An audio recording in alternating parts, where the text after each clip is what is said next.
뭘 읽어야 할지 모르겠을 땐 애매한 언니들과 함께 읽어요. 본격 독서 권장 방송 애매한 언니들 시작합니다. 지구가 우리를 사랑한다고 말했어. 앤 헤이븐 맥도널. 그녀는 확신도 낭만도 없이 부드럽게 말했지. 이 모든 걸 겪고도 나는 부끄러워하며 물었어. 그런 사랑을 말한 게 아니야. 그녀는 잿빛 딱정벌레로 뒤덮인 다듬어진 뼈처럼 가지를 뻗은 소나무 숲을 걷지. 가끔은 잊어 나무들이 나를 바라보는 모습을 마치 관대한 물처럼. 내가 들이쉬는 다른 숨결도 다 잊어. 오늘 나무는 불을 켜놓고 잠들 수 없다는 걸 배웠어. 그들의 언어와 감정으로 숲을 만든다는 것도 이건 비유가 아니야. 군중 사이로 얼굴을 보는 것처럼. 우리는 모든 옛것을 배워 새롭게 닦아 번호를 매겨가며 나는 늘 누워서 울 곳을 찾아 초록의 이끼가 끼고 그늘진 아니면 바위처럼 고요하고 공허한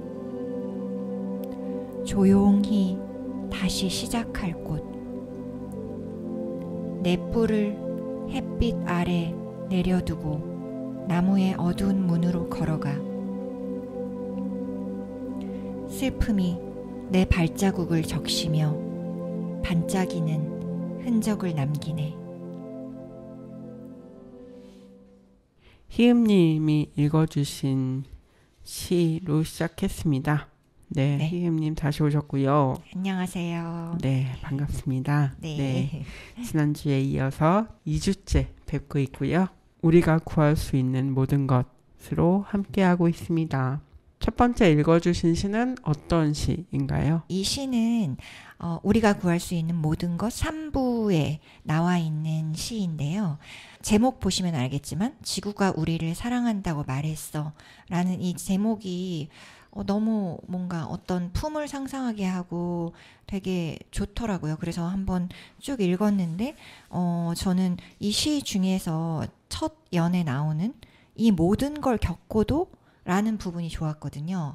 이렇게 많은 일이 일어났고 이렇게 많은 파괴와 희생이 일어났고 채굴과 이제 갉아먹힘이 일어났는데 지구의 입장에서 보면은 그럼에도 불구하고 복원하려는 자극이나 이런 걸 줄 때 복원이 되려고 하는 그런 준비가 되어 있다는 목소리가 들려서 너무 좋았던 것 같고 지구를 대신해서 하는 시적 화자의 목소리가 또 저는 활동가의 목소리처럼 들리기도 했어요. 네.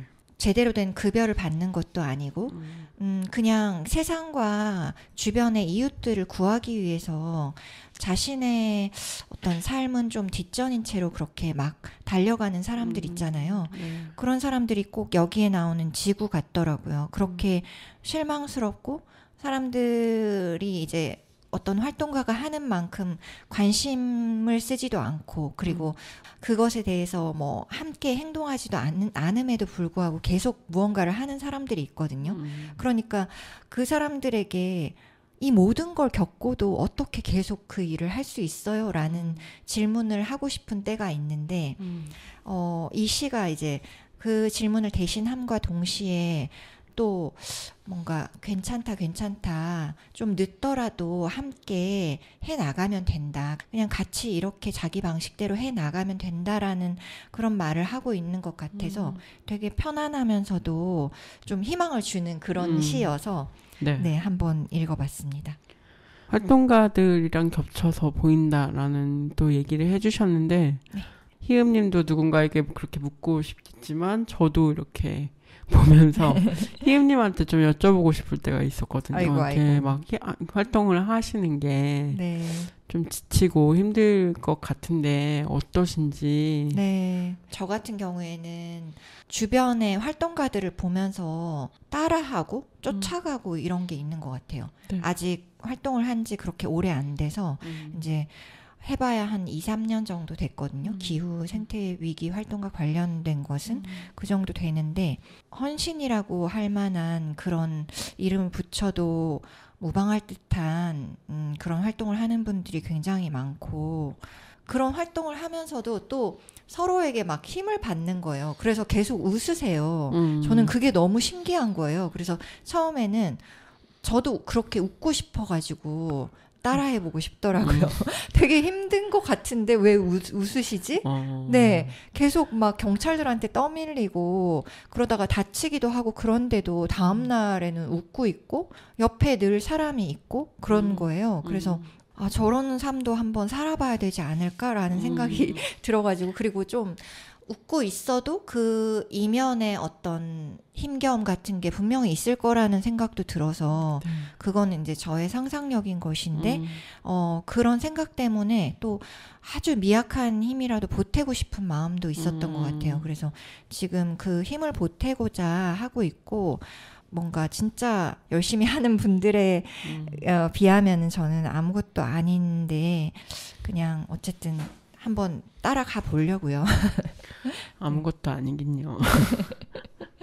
모든 게 상대적인 거긴 한데 이제 네. 제가 봤을 때는 되게 열정적으로 활동을 하고 계시는 분이어서 제 주변에서 그래서 항상 걱정이 됩니다. 전 아유, 건강이. 감사합니다.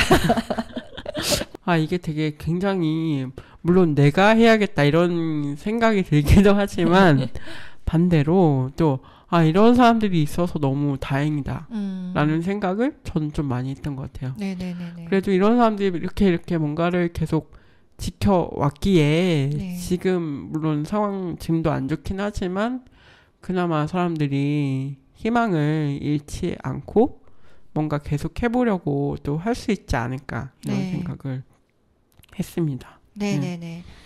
그 뭔가 무언가를 하고 있는 사람들의 이야기가 사실 기후 생태 위기 요즘에 이제 급속히 좀 중요한 문제로 대두되고 있는 이 문제 말고도 오래된 그런 억압과 차별들이 있었잖아요. 네. 거기에 저항하는 그런 활동들 그것 때문에 아주 느리게라도 세상이 조금씩은 바뀌고 있잖아요. 네. 그러니까 뭐 여성에 관한 문제라든가 장애인 운동이라든가 그리고 이주민 운동 그러니까 이주민이라는 표현이 적합하지 않다고 생각하는데 국민과 비국민을 나누어서 차별하는 그 문제에 있어서도 그건 진짜 잘 안 바뀌긴 하지만 애쓰는 사람들이 분명히 있고 그들 때문에 조금은 이제 그 당사자의 목소리도 들리고 무엇이 폭력인지가 조금 드러나는 것 같다는 생각이 들어요. 그래서 그 운동들하고 기후 생태 위기에 관련된 운동하고도 좀 결합을 많이 할 필요가 있겠구나라는 생각도 들더라고요, 요즘에. 앞으로 또 그런 고민도 나눌 수 있겠죠. 또 네네네. 저희가 방송을 계속 하다 보면 또 혹시라도 다른 활동하시는 분들도 좀 모실 수 있으면 또 모셔보고 네. 또 얘기도 들어보고 그러면 좋을 것 같다는 생각도 듭니다. 네네네. 나와주시면 너무 영광입니다. 여러분 듣고 계시다면. 지난번 1부에서는 저희가 우리가 구할 수 있는 모든 것에 대해서 조금 맛배기로 살펴보고 책의 뭐 목차나 짜임이나 뭐 이런 것들 이야기 나눴고요. 이번 주부터는 좀 본격적으로 얘기를 나눠보려고 합니다. 어떤 이야기를 좀 나눌지 얘기를 좀 해주실 수 있을까요, 혜임님? 이 책이 지난 1회차에 소개를 드린 바 있지만 분량이 많다고 말씀을 드렸잖아요. 굉장히 많은 저자, 그러니까 58명의 저자가 쓴 글이어가지고 그래서 다 이야기를 할 수는 없고 좀 부분적으로 어떤 챕터에 집중을 해서 이야기를 좀 해보려고 해요. 그 중에서도 3부와 6부를 중심으로 이야기를 할 건데 3부가 프레임 바꾸기인데 이걸 가지고는 사실은 우리가 기후 침묵을 깨는 일이 어떻게 가능한지 그리고 그 침묵을 깨는 일이 왜 중요한지 그리고 또 그 침묵을 깨면서 더 많은 이들이 조금 여기에 관심을 갖게 하기 위해서는 어떤 방식으로 이야기를 하고 말을 거는 게 필요한가라는 것을 좀 저희가 나눠볼 거고요. 그리고 6부는 사실은 이제 감정에 대한 그런 내용인데, 기후 생태 위기 시대에 감정과 감각에 귀 기울이는 것은 왜 중요한지, 그리고 이 삶의 위기 속에서 우리는 또 어떻게 서로를 돌보고 보살필 수 있는지를 한번 이야기를 나눠보려고 합니다. 그러면 노래 듣고 와서 이어서 또 3부와 6부에 대해서 좀 이야기를 본격적으로 해보겠습니다. 희음님의 신청곡인데요. 듣고 오겠습니다. 멸종애가 사라지는 것들의 이름 부르기라는 음악 듣고 오셨습니다. 그러면 이제 본격적으로 책 이야기를 해볼까요? 아, 네네네. 네. 멸종애가하고도 좀 연결이 될 것 같아서 이야기를 해보면, 여기 이제 멸종되어가는, 사라져가는 동물들의 이름을 불렀잖아요, 지금. 네. 그런데 멸종 위기종이라고 우리가 부르는 동물들 말고 다른 동물들 혹은 그 동물 안에 있는 인간은 괜찮을까요? 그렇지 않잖아요. 그렇죠. 예, 지금 기후 생태 위기라는 것이 이 기후가 변하고 그로 인한 이제 기온 상승, 그로 인한 해수면 상승 때문에 사실은 어떤 전 생물이 이제 물에 잠길 수도 있는 위기에 있는 상황인데, 그렇다면 사실 멸종 위기종이라고 딱히 그렇게 분류를 할 수가 없는 상황이에요. 그래서 사실 제가 활동하는 멸종반란이라는 단체에도 제가 좀 많이 관심이 갔거든요. 우리 모두가 멸종의 상황 앞에 있다라는 것을 직시하자는 그런 의미로서 이런 이름을 붙인 것 같다는 생각이 들었어요. 그래서 이게 또 저희가 지금 이야기하려고 하는 3부 기후 침묵을 어떻게 깰 수 있을까, 이거하고도 연결이 되는데, 여기에 이제 나와 있는 내용에 그런 것들이 있어요. 제가 한번 읽어볼게요. 184쪽에 보면 그 기후 변화를 우선순위 목록에서 더 끌어올리는 문제가 아니다. 우리가 기후 변화에 관심을 갖는 이유는 그것이 이미 우리의 최우선순위에 있는 모든 것, 즉 건강, 가족, 일자리, 경제, 사회의 안녕, 그 안에 사는 우리보다 불우한 사람들 모두에 영향을 미치기 때문이다. 기후 변화에 관심을 갖기 위해 나무를 껴안거나 환경운동가가 될 필요는 없다. 오늘날 우리가 살아있는 한 우리가 누구인지와 우리가 관심을 기울이는 것이 우리에게 필요한 모든 이유를 알려준다 라는 내용이 있거든요. 그게 사실은 지금 위기에 처한 것, 극단적으로 말하면 멸종 위기에 처한 것은 사실 우리를 좀 축소시켜서 이야기할 때 인간이라는 것이에요. 그리고 인간뿐만 아니라 다른 동물, 비인간 동물들도 이제 마찬가지 처지에 있고, 그리고 그 비인간 동물은 사실 그들이 잘못한 건 없죠. 인간이 잘못해서 그들이 희생당하는 상황인 것이기 때문에 인간에게 큰 책임이 있다고 지금 이야기를 하는 것이거든요. 그래서 이 멸종이라는 단어가 이렇게 쭉 연결이 된다는 걸 말씀드리고 싶었어요. 멸종애가에 이어서 멸종이란 단어가 지금 어떻게 우리가 생각해야 되는지에 대해서 이야기를 해주셨고요. 네, 3부에서 보면 기후변화를 말하는 법이란 글로 시작해서 여기선 조금 뭐랄까요, 어떻게 알릴 것인가, 이런 고민을 좀 많이 하고 있는 것 같아요. 맞습니다. 네. 여기 이제 첫 번째 글을 보면 이제 그 이야기가 조금 더 본격적이고 좀 실질적으로 나와 있어요. 그래서 그 사실은 이 필자는 캐서린 헤이호라는 사람인데 이제 과학 선생님인 아버지를 둔 사람이고 기후 과학을 공부한 사람이에요. 그런데 이 사람이 짚는 문제는 지금 그러니까 사실은 과학자들이 계속 연구만 하고 있잖아요. 물론 그렇지 않은 과학자들도 있습니다. 과학자 반란이라고 멸종 반란의 한 갈래로서 이제 이제 연구는 끝났다. 더 이상 연구할 것이 없다 하면서 이제 연구실 밖으로 뛰쳐나와서 이제 직접 행동, 저항을 위한 직접 행동을 하는 사람이 있기는 하지만 더 많은 과학자들이 이제 연구에 몰두하고 있고 특히나 조금 뭔가 국가의 이익 그리고 이제 조금 경제 주체들의 요구에 맞는 그런 연구를 더 많이 하는 게 사실입니다.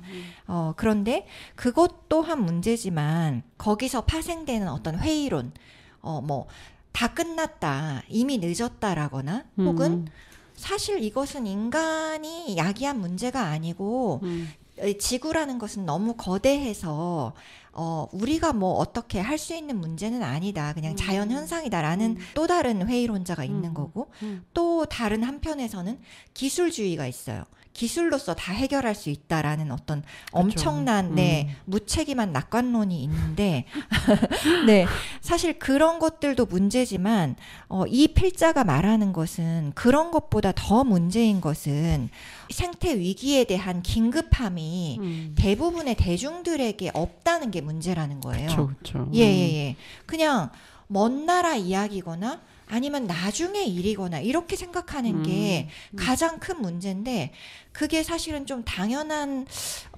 이치일 수도 있어요. 왜냐하면은 완전히 이제 급격한 어떤 실질적인 위기로 나타날 때는 이미 돌이킬 수 없는 상태거든요. 그쵸. 네, 사실 지금 이렇게 징후들이 보이는 것은 몇십 년 뒤에는 나타날 것이다. 확실하게 나타날 것이다. 라는 사인을 주는 것이거든요. 근데 그게 너무 정확한 사인인데도 그게 징후로만 나타나고 있으니까 나중에 문제라고 보는 거예요. 그래서 이렇게 생각할 만하지만 그럴 때가 아니라는 거예요. 그게 너무나도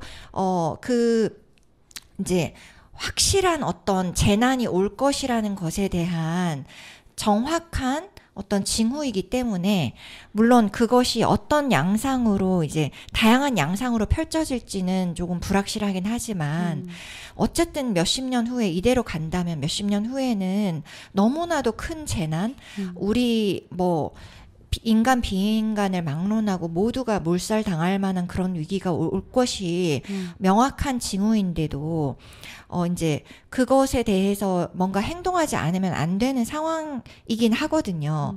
그런데 그것을 자꾸만 이제 지금의 문제, 더 급한 문제의 뒷전으로 좀 놔두고 계속 지금의 문제가 아니라고 생각하는 사람들이 대부분이라는 거예요. 그래서 그게 더 큰 문제다. 과학자들의 게으름이라든지 어떤 무책임함보다는 지금 대중의 어떤 인식이 더 문제다. 이렇게 이야기를 하는 것이죠. 그래서 이 장에서 계속 어떻게 알릴 것인가? 어떻게 대중들과 더 많은 사람들이 듣게 할 것인가? 이런 걸 좀 고민하는 구체적인 실천들? 이런 것들을 좀 이야기를 하고 있는 것 같아요. 말씀하신 대로 정말 그 낙관주의는 과학자들이 기후위기 없다라고 얼마 전까지 그런 이야기들을 실제로 들었었는데 이제는 사실 누구도 거부를 하거나 부인을 할 수 없기 때문에 못하는 그건 있지만 저는 여기에서 어쨌든 그런 미디어 관련한 이야기들도 나와서 조금 인상적이었어요. 그러니까 기자신데 주류 언론에서 일하시다가 그분도 있잖아요. 문화 권력의 활용 부분에서 나오는 그런 부분도 있고 진실 말하기 부분에서도 기후위기에 대해서 좀 약간 중립이랄까? 그러니까 언론을 하는 사람들은 그런 압박이 있는 것 같아요. 그러니까 저도 미디어를 하기 때문에 그런데 뭔가 중립을 지켜야 된다. 그래서 기후위기도 있을 수 있지만 없을 수도 있다는 생각으로 이걸 다뤄야 된다는 그런 게 암묵적으로 있지 않았었나라는 생각이 들었어요. 근데 이 글을 읽으면서 물론 요즘은 또 그렇지 않고 대부분의 기후위기 보도들이 그렇게 되지 않지만 좀 되게 기후위기를 어떻게 막을 것인가 라는 거에 좀 집중해서 언론이든 미디어든 누구든 간에 그렇게 좀 이야기를 이제 해야 되지 않나 그런 약간의 그런 이상한 중립성에 대해서 비판하고 있다고 저는 느꼈거든요. 진실 말하기라는 에밀리 애킨의 글이. 그래서 약간 언론이나 뭐 이런 데들이 뭔가 자기들이 당사자가 아니라 뭔가 이거를 판단하는 어떤 주체. 그래서 논평하는 주체로서 이제 이야기하는 거는 끝나지 않았나 이런 생각을 저는 좀 하게 됐습니다. 그래서 이걸 또 읽으면서 네네네. 좋았던 것 같아요. 네. 아, 네네네. 어떤 부분인지 기억은 안 나는데 네. 그 언론들이 이제 설문조사를 한 거예요. 네. 예, 청취자들 혹은 시청자들에게 아니면 독자들에게 설문조사를 했는데 어떤 것이 조금 마음을 울리느냐 그리고 좀 뭔가 인식을 바꾸느냐라고 했을 때 너무 아까 말씀하신 그 중립적인 스탠스를 취하는 것이라든지 아니면 좀 차가운 어조를 지닌 그런 뭔가 보도 이런 것에는 마음이 움직이질 않는다고 하더라고요. 어느 정도의 뜨거움이 있고 뭐 한쪽으로 치우쳤다 싶더라도 사실은 어떤 분노가 느껴지는 그런 보도에 마음이 움직인다고 하더라고요. 근데 사실 그것이 뭔가 치우쳤다고 하더라도 어떤 정동을 불러일으킨다면 그것에 대한 반응이 나오기 마련이잖아요. 그것에 동의를 할 수도 있고 반대를 할 수도 있잖아요. 그러면은 어떤 쪽이 나오든지 간에 그것에 대한 담론이 일어나게 되잖아요. 네. 그러면은 사실은 기후 침묵이 그때부터 깨진다고 할 수 있거든요. 그래서 굉장히 뭔가 좋은 전략이 아닐까라는 생각이 들어요. 뜨겁게 말하는 것, 그리고 중립을 지키지 않고 말하는 것. 저는 좀 데이터로 때리기 이런 중간에 나왔어요. 네네네네. 데이터로 때리는 진짜 그런 그 기성 언론의 방식이 아니라 네. 정말 진짜 이렇다. 그냥 정말 기후위기가 이렇다. 이게 사실이다. 팩트다. 라고 그냥 팩트로 막 때리는 네네네. 그런 것도 되게 멋있더라고요. 아, 맞아요. 근데 맞아요. 그런 얘기를 아무도 하지 않았던 거죠. 기존에는. 그 기존에 여기 책에서만 보면 기존의 미디어들은 네네네. 기후위기는 뭐 다루지 않고 네. 별로 중요한 이슈가 아니기 때문에 다루지 않았다는 거죠. 근데 네네네. 저는 그런 생각을 하더라고요. 서대공동체 라디오도 그렇지만 이게 정말 중요한 문제이기 때문에 이제 우리가 너무나 중요하게 계속 이야기를 해야 되는 네. 것이고 생활이다. 그냥 이게 생활 이런 고민이 좀 생활이 돼야 되지 않나라는 생각은 하고 있습니다. 아, 네네, 네네. 맞습니다. 네네. 그 계속 이제 그 기후 생태 위기 문제를 언론이 외면하고 잘 보도해 오지 않았거나 아니면은 뭔가 굉장히 멀리 있는 문제로 대했던 그런 태도들은 사실은 엄청난 그 구조적인 그리고 체제와 좀 결탁이 되어 있는 문제라고 생각하거든요. 이제 쉘이 얼마 전에 이제 그 몇 년 전에 이게 이미 밝혀진 내용인데 쉘이 지금 이렇게 계속 석유를 채굴하고 이렇게 이제 에너지를 유통을 하다 보면은 얼마 가지 않아서 지구가 이제 거의 정상적인 상태를 유지를 못할 것이다라는 것을 엄청난 데이터로 그들은 데이터에도 그러니까 워낙에 돈이 많기 때문에 투자를 많이 해가지고 그 데이터를 이미 몇십 년 전에 알고 있었다고 해요. 이대로 가면 안 된다라는 거. 근데 그것을 철저하게 숨긴 거예요. 자기들만 알고 그것은 사실 인류의 미래가 달린 굉장히 공적인 정보임에도 불구하고 자신들이 사적으로 연구비를 들였다라고 해서 그리고 또 그것이 밝혀지면 자신들의 어떤 사업에 불이익이 오거나 엄청 치명적인 타격을 받는 게 분명하기 때문에 그것을 외부로 알리지 않은 것이죠. 그러니까 어마어마한 도덕적 해이에 사로잡혀가지고 그 알려야 할 그러니까 인류의 위기를 막아야 할 그런 의무를 외면을 해버린 거죠. 의무와 책임을. 그래서 그것 때문에 지금 뭔가 소송도 있는 것 같고 이미 뭐 벌금이 물려졌다는 얘기도 있고 하더라고요. 네. 근데 그런 기업들하고 언론들이 사실은 암암리에 다 결부가 되어 있잖아요. 그쵸. 그 기업과 정부에 이제 연루가 되어 있고 그리고 그런 어떤 돈 많은 기업들의 후원을 받지 않으면 이제 매스컴 이 제대로 흘러갈 수가 없고 이런 것들이 있으니까 의도적으로 좀 숨긴 것도 분명히 있다고 보거든요. 그게 이제 뭐 그러니까 정말 공식적인 어떤 데이터로 나와 있는지는 모르겠지만 네, 그런 결탁 때문에도 이제 보도가 많이 안 됐던 게 사실이고 그리고 사실은 다른 이슈 당장 뭐 생계와 관련된 문제들이 너무 많기 때문에 지금 기후 생태 위기가 아니라도 당장 죽어나가는 사람들이 너무 많고 당장의 일상의 위기가 많고 그리고 이제 뭐 사고 소식도 많고 하다 보니까 근데 그것도 다 구조적인 문제인 것도 맞죠. 네. 근데 그런 것에 밀려서 기후 생태 위기에 대한 보도가 많이 밀린 것 같기도 합니다. 그 언론이 뜨거움을 가져야 되는 것에 대해서도 정말 중요하다고 생각을 하거든요. 사실은 뭐 굉장한 정확한 어떤 정보들의 홍수를 들이밀어야 사람들이 그것을 인정하고 마음이 움직이는 것은 아니라는 것, 그것을 좀 우리가 기억할 필요는 있는 것 같고, 그리고 그것과 관련돼서 이제 또 하나 텍스트 상에서 제일 앞쪽에 보면은 32페이지 이제 1부의 첫 번째 글에서 나오는 것인데 거기서도 이런 말이 있어요. 해결책의 일부가 되기 위해 과학의 세부 사항을 다 알 필요는 없다. 그리고 모든 걸 알 때까지 기다린다면 그 어떤 것도 하기에 너무 늦을 것이다 라고 네. 얘기를 하거든요. 네. 그래서 사실은 이제 좀 많은 분들에게 하고 싶은 이야기는 그런 뜨거움을 믿고 그리고 먼저 죽어나가는 어떤 생명들에 대해서 아파하는 사람들이 비명을 지르는 목소리를 믿고 한번 거기에 귀를 기울여 보시면은 굳이 데이터를 찾아보지 않아도 그 뒤에 딸려오는 많은 정보들이 있을 거라는 걸 말씀드리고 싶습니다. 사실 데이터가 너무도 명확하게 도움이 될 때도 있고 또 안 될 때도 있고 그거를 잘 전략적으로 잘 사용해야 되지 않을까 싶은 생각 듭니다. 네. 맞습니다. 네. 데이터만 너무 믿는 것도 아니고 사실은 마음이 이끄는 대로 가는 게 지금 상황에선 더 중요하지 않나 하는 생각도 해요. 맞아요.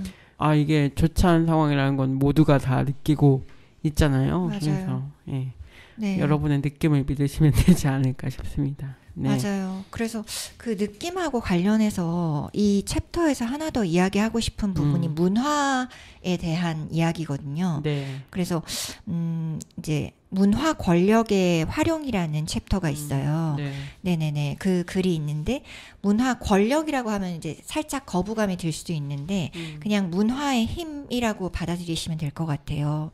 그래서 이 저자는 우리의 상상력을 위한 끊임없는 전투이자 이 시대가 요구하는 사회적 변화에 영감을 주는 가장 강력한 도구로서의 문화를 이야기하고 있어요.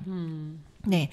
그래서 이게 뭐 전투라는 단어가 조금 걸리긴 하지만 아무튼 이 문화라는 것은 우리의 어떤 인식 체계, 믿음 체계를 바꾸는 사실 가장 뭔가 핵심적인 도구가 아닐까 생각을 하거든요.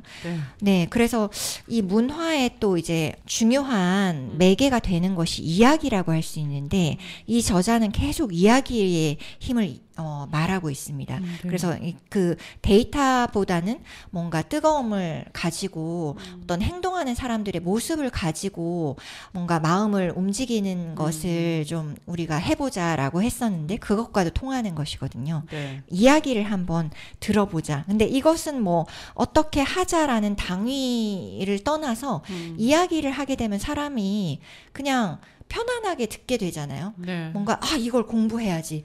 이거 내가 반드시 외워야지 하지 않아도 예, 정말 어떤 옛날 이야기를 들려주면 혹은 뭔가 뭐 팟캐스트나 아니면 저희 방송도 사실은 이야기가 될 수 있을 거잖아요. 그쵸. 일상에서 경험하는 것들을 우리가 나누는 것이니까. 그래서 그런 것들에 조금 귀를 열어 놓으시면은 정말 조금씩 내 일상에서 무엇이 문제이고 지금 어떤 위기가 와 있는지 그러니까 그게 도래할 미래가 아니라 지금 여기에 무엇이 와 있는지가 좀 보일 것 같아요. 네.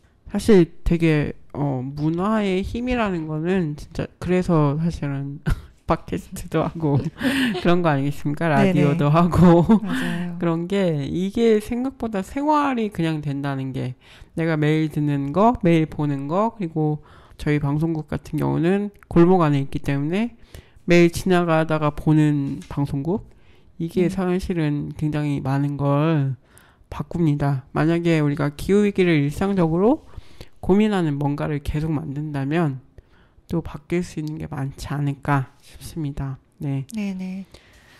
네. 그리고 네. 하나만 더 이제 같은 글에 있는 거를 소개를 하자면은, 이분이 또 강조하는 게 있어요. 그러니까 어떤 방법론뿐만이 아니라, 네. 지금 우리가 어떤 감각, 어떤 믿음 체계를 바꾸어야 하는지, 그것에 대한 이야기를 하는데요. 이분이 가지고 있는 어떤 강력한 의미화에 대한 얘기인데, 그것은 생명에 관한 이야기거든요.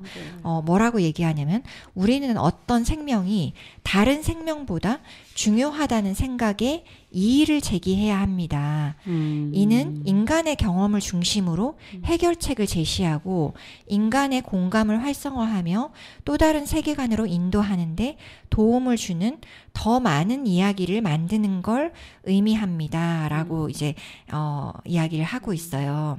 그래서 이것과 관련해서 이제 식탁 문화에 대해서도 이야기를 합니다. 네.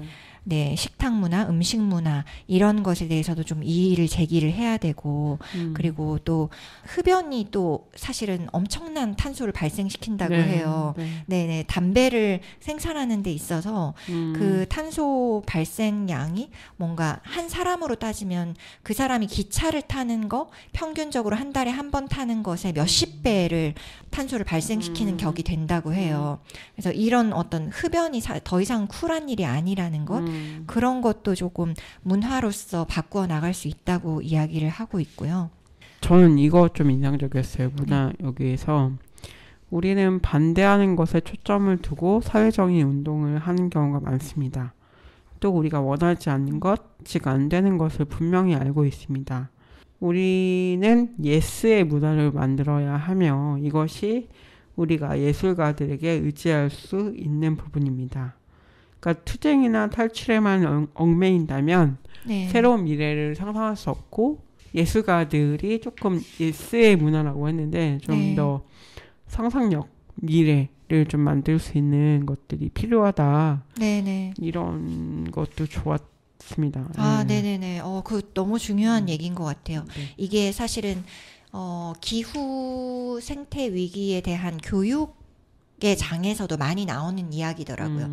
계속 디스토피아를 그리는 것이 아니라 이제 능동적으로 어떤 미래가 우리에게 그러니까 우리라고 하면 인간 비인간을 다 포함하는 건데 그뿐만 아니라 생태계를 포함해서 더 나은 모두에게 좋은 미래를 만들 수 있는 어떤 상인가 하는 것을 능동적이고 주체적 어떤 시민이 되어서 한번 상상해보라 라고 제시하는 게 굉장히 그 기후위기 교육에 도움이 됐다고 해요. 그래서 사실은 우리가 이제 어떤 영화도 사실 요즘에 많이 인기를 끄는 것이 그 디스토피아적 상상력이 담긴 그런 아포칼립스 영화잖아요. 네네네. 좀 우울하고. 그것에서 사람들이 좀 뭔가 이상한 좀 쾌락을 느끼기도 하는 것 같아요. 저도 좀 좋아했었는데, 근데 그걸 보면은 어떤 경고라고 느껴지기도 하면서 보고 나면 사실 힘이 빠지는 게 있거든요.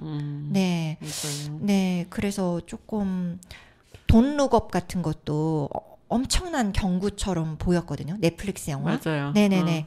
그랬는데 그러면 우리가 뭘 할 수 있지라고 생각을 했을 때 뭔가 답은 좀 어렴풋이 그려지는데 그러니까 어떤 정치권의 그런 목소리를 따라가면 안 된다라는 거 그리고 체제는 아래로부터 바꿀 수 있다라는 그런 것은 메시지로서 읽히기는 하는데 어쨌든 좀 몸에 힘이 안 들어와요. 힘이 빠져. 네네네. 그래서 조금 뭔가 이렇게 하면은 가능하다. 다른 미래, 더 나은 미래가 가능하다는 걸 좀 그려주는 어떤 뭔가 매개물이 좀 많았으면 좋겠다라는 생각이 들더라고요. 맞습니다. 네, 그런 걸 좀 많이 듣고 계시는 분들도 만들어주시고 우리도 좀 너무 비관적으로만 얘기하기보다 사실 이 뒤쪽에도 나오는데 어떻게 될지는 아무도 모르는 거다라는 그 글이 있더라고요. 끝에쯤에 그런 글이 있었는데 그게 되게 좀 희망적이었어요. 저한테. 어떻게 될지는 아직 모르는 거잖아요. 물론 어렵긴 하지만 어떻게 할지는 우리가 정하는 거기 때문에 네. 또 그런 것도 있는 것 같아요. 네네네네. 뭔가 굉장히 희망적인데 초치는 것 같지만 그래도 이제 뭔가 더 열심히 해야 된다는 이야기일 네. 수도 있어서 네네. 해보면은 네. 어떤 저자는 그렇게 얘기를 하더라고요. 지금 이 상황은 이제 지구상의 인구 80억 명이 다 같이 어떤 미션을 힘 모아서 해결해야 하는 팀 플레이다. 예.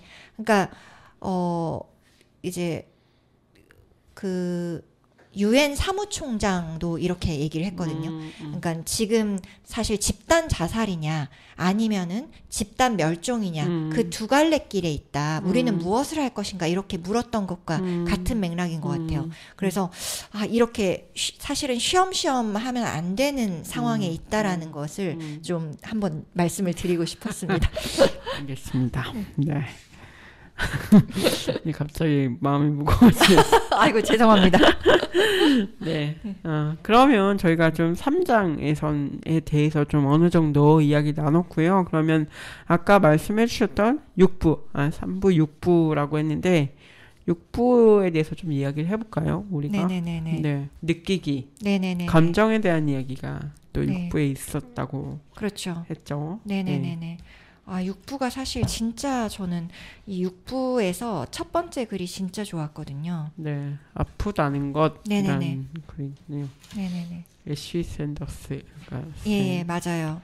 이 글이 저는 여기에 있는 어떤 글보다 마음을 막 흔들더라고요.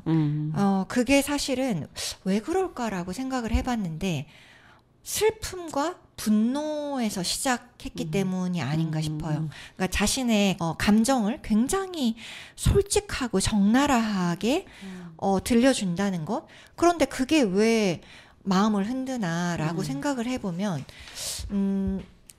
그렇게 고백을 할 수 있다는 것은 독자를 믿는다는 게 아닐까?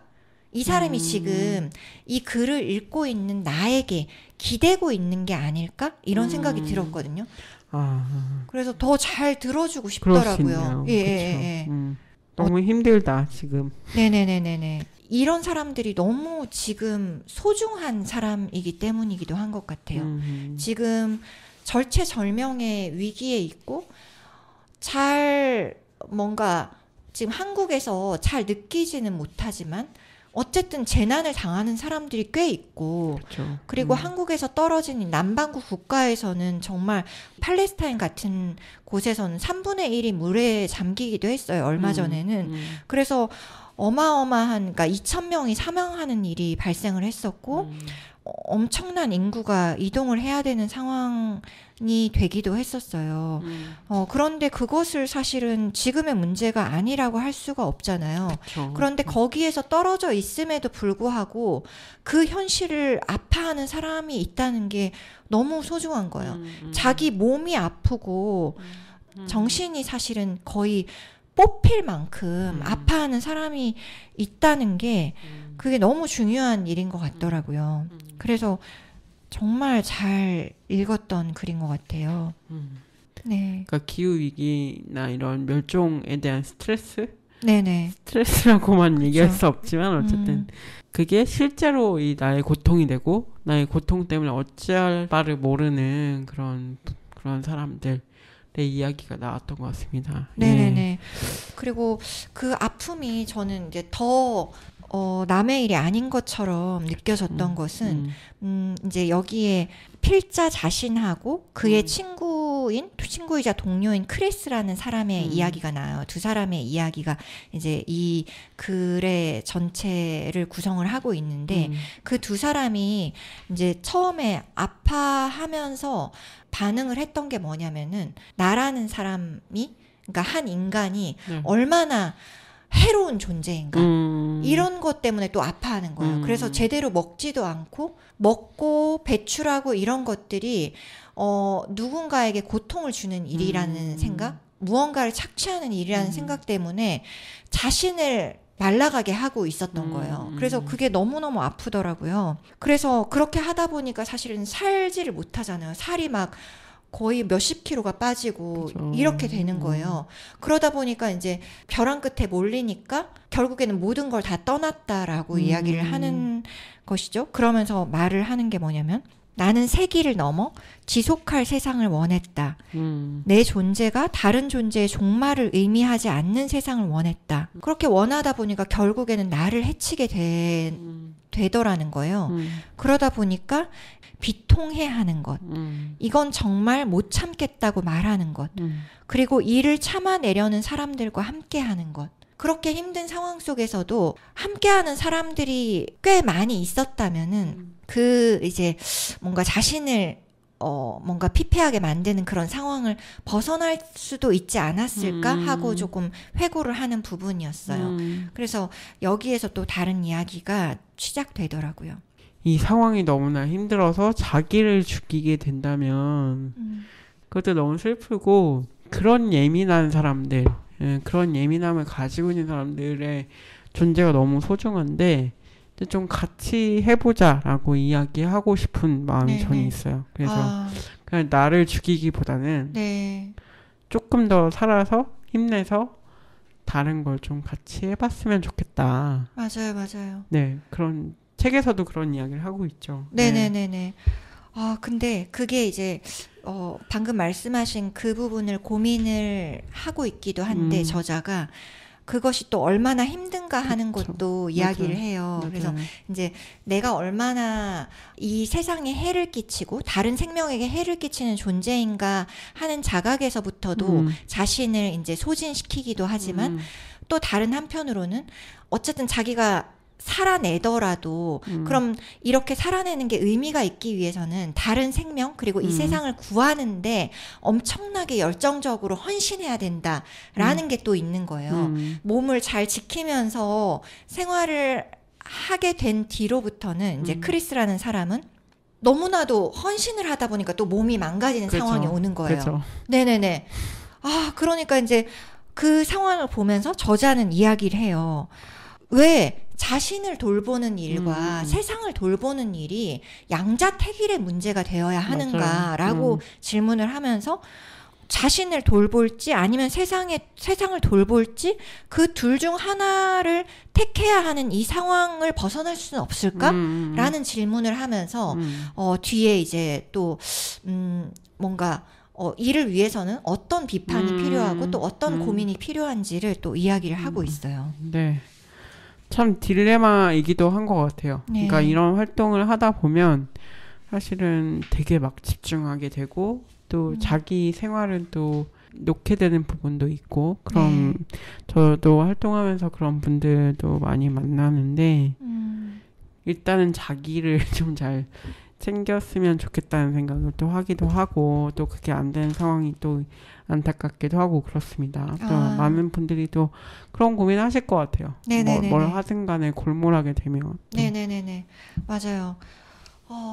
그렇게 활동하면서도 이제 소진이 되고, 그러니까 몸이 소진되기도 하고 또 지금 이렇게 극한 위기와 재난이 닥쳐 있는데도 거기에 무감각한 사람들이 대다수니까 네. 그것에 또 상처를 받는 거예요. 네. 그러면서 이제 또 정신이 병드는 거죠. 맞아요. 네. 그래서 그 정신이 병드는 부분에 대해서 또 철저하게 또 이 저자가 분석을 하기도 하거든요. 네네. 예, 그것과 관련돼서 어떤 사회적인 재난이나 그러니까 위기 상황들 그리고 폭력, 그러니까 국가 폭력 그리고 인류에 대한 폭력이라고 할 수 있는 전쟁 이런 것에 대해서도 같이 이야기를 합니다. 전쟁에 이제 참전한 사람들이 보통 이제 아프게 되잖아요. PTSD라고 전쟁 후에 나타나는 외상 증후군이라고 하는데 그 양상에 대해서 사람들이 이 사람은 아픈 사람, 병든 사람, 정신과 치료를 받아야 하는 사람 이렇게 명명을 하고 그렇게 분류를 하잖아요.